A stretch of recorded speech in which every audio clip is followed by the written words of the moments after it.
Nombre del Padre, del Hijo, del Espíritu Santo. Amén.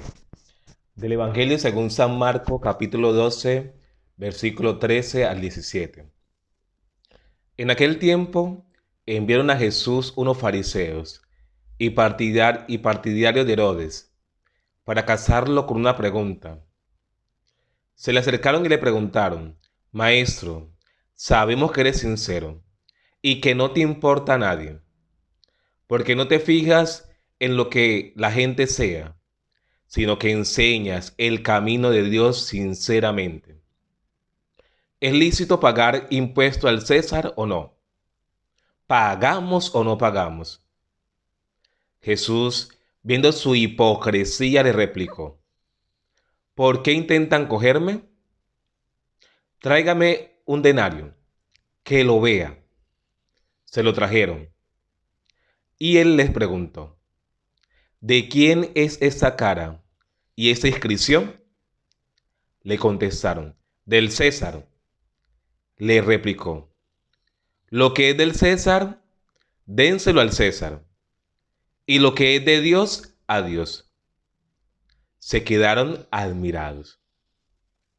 Palabra del Señor. Gloria a ti, Señor Jesús. Hay una frase que me llama la atención de nuestros abuelos cristianos católicos, que dicen: primero la obligación y después la devoción. Pero pienso que esta afirmación cae de su peso según lo que hemos escuchado en el Evangelio. Cuando Jesús dice: darle al César lo que es del César y a Dios lo que es de Dios.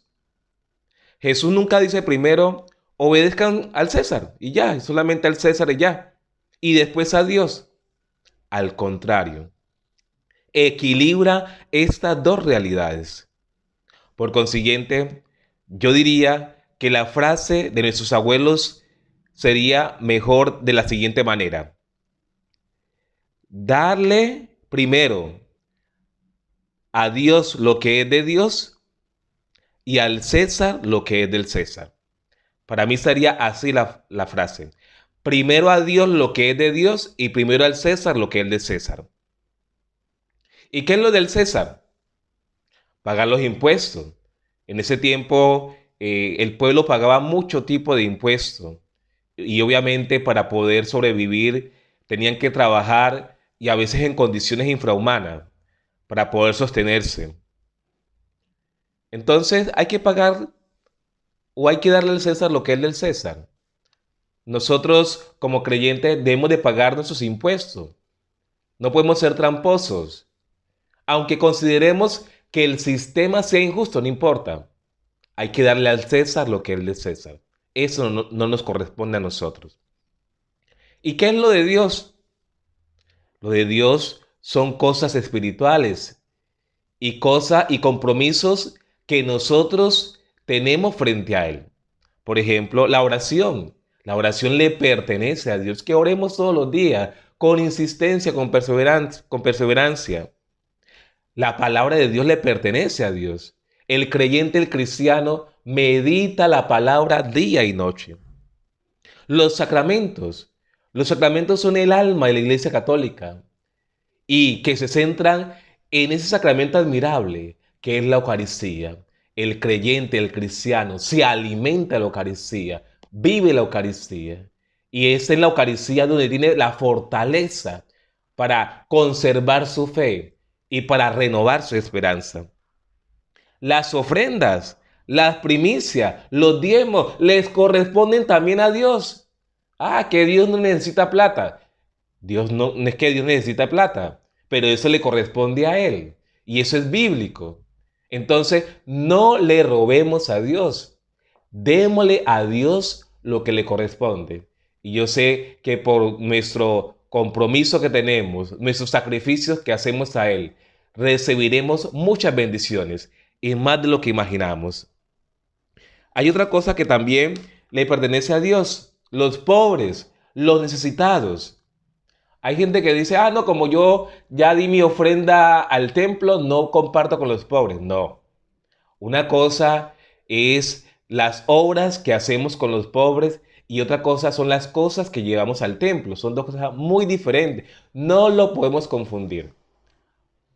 También tenemos que hacer obras sociales, dar obras de misericordia. Una cosa son las obras de misericordia, vuelvo y repito, y otra cosa son las cosas de Dios. La práctica de la justicia y la honestidad, según lo que exige la ley de Dios. Que podamos ser justos, siempre justos, rectos, que tengamos siempre buena intención. Eso le corresponde a Dios. Entonces, primero lo primero, amemos a Dios sobre todas las cosas y también cumplamos nuestras obligaciones ante el Estado y especialmente en nuestro hogar. No, nunca pongamos a Dios en un lugar secundario, porque cuando el ser humano, el cristiano, pone a Dios en un lugar secundario, ahí radica la raíz de muchos fracasos de su vida y en nuestro tiempo por las personas alejarse de Dios. Por eso hoy los invito a que oremos en ese momento al Espíritu Santo. Digamos, Espíritu Santo, tú eres nuestro consolador. Purifica mis labios para que te pueda alabar en espíritu y en verdad. Purifica mis ojos para que te pueda contemplar en el pobre y marginado. Purifica mis oídos para que pueda ser obediente a tu palabra. Purifica mis manos para que siempre estén prestas a servir a los demás. Gracias, Señor Jesús, por tu infinita misericordia. Amén, amén, amén. Les habló su amigo en la fe, el Padre Jimmy Ramos Panameño. Un abrazo, bendiciones.